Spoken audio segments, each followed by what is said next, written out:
నిబద్ధతతో పనిచేసే విలేకరులు లేకపోవడంతో జర్నలిజం మసకబారిందని జగ్గంపేట ఎమ్మెల్యే జ్యోతుల నెహ్రూ అన్నారు. ఆంధ్రప్రదేశ్ వర్కింగ్ జర్నలిస్ట్ యూనియన్ నియోజకవర్గ సమావేశం స్థానిక కాపు కళ్యాణ మండపంలో జరిగింది. జగ్గంపేట నియోజకవర్గ అధ్యక్షులు అడప వెంకట్రావు అధ్యక్షతన నిర్వహించిన ఈ సమావేశానికి ఎమ్మెల్యే జ్యోతుల నెహ్రూ ముఖ్య అతిథిగా విచ్చేశారు. ఈ సందర్భంగా నెహ్రూ మాట్లాడుతూ జర్నలిస్టుల సమస్యల పరిష్కారానికి కూటమి ప్రభుత్వం సిద్ధంగా ఉందని, సీఎం చంద్రబాబు నాయుడు మీడియాకు అత్యంత ప్రాధాన్యం ఇస్తారన్నారు. జర్నలిజం కొంత మస్కబారిన విషయం గ్రహించాలన్నారు. నిబద్ధతతో జర్నలిజంలో పనిచేయాల్సి ఉందన్నారు. ఉన్నది ఉన్నట్టు ప్రజా సమస్యలను ప్రభుత్వం దృష్టికి తీసుకురావాలని హితావు పలికారు. జగ్గంపేట నియోజకవర్గ ప్రెస్ క్లబ్ నిర్మాణానికి ఇళ్ల స్థలాలు ఇవ్వడానికి నేను సిద్ధంగా ఉన్నానని హామీ ఇచ్చారు. ఈ కార్యక్రమంలో Janasena party incharge, BJP coordinator, Congress party నియోజకవర్గ ఇన్ఛార్జ్, వైఎస్ఆర్ కాంగ్రెస్ పార్టీ యువ నాయకులు, ఆర్యవైశ్య సేవా సంఘం కార్పొరేషన్ డైరెక్టర్, ఏపీయూడబ్ల్యూజే రాష్ట్ర కార్యదర్శులు తదితరులు పాల్గొన్నారు.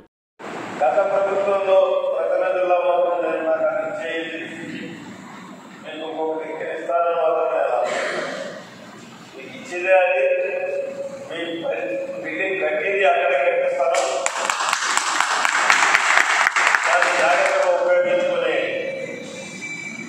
నేను ఏదైతే మనం చేస్తున్నానో ఇప్పుడు దానికి ఉపయోగపడే విధంగా చెయ్యండి అని చెప్పి మనం చూసుకుంటూ తొందరలోనే ఆ బిల్డింగ్ని మనం మొదలు పెడదాం. ప్లాన్ కూడా చక్కగా మీరు స్థలాన్ని బట్టి ప్లాన్ తయారు చేయండి. దాన్ని నియోజకవర్గ హెడ్ క్వార్టర్లో పెట్టేటటువంటి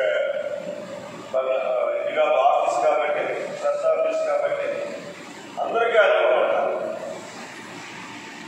ఒక స్టేజ్ వెళ్తారా, రెండు స్టేజ్లు వెళ్తారా, స్థలాన్ని బట్టి ఆలోచన చేసుకొని డబ్బులు ఎంతైనా సరే అంతా ప్రభుత్వం నుంచి తెస్తారు. ఎందుకంటే